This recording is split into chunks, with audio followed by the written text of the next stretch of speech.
कहते हैं? किसी वस्तु, पुराने स्थान, भाव आदि के नाम को संज्ञा कहते हैं। गुड।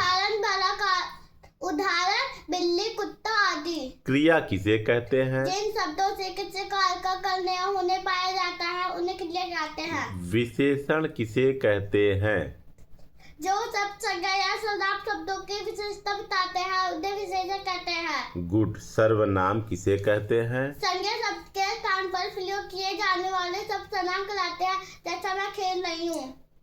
भाषा किसे कहते हैं? भाषा एक ऐसा साधन है जिसके द्वारा हम अपने मन के भाव या विचारों को समूह प्रकट करते हैं।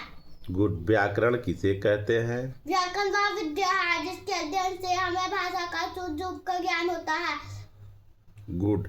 वर्णमाला किसे कहते हैं? वर्णों को प्रवृत्ति करने के समूह को वर्णमाला कहते हैं। हिंदी में उच्चारण पर 52 वर्ड होते हैं। गुड। जय हिंद।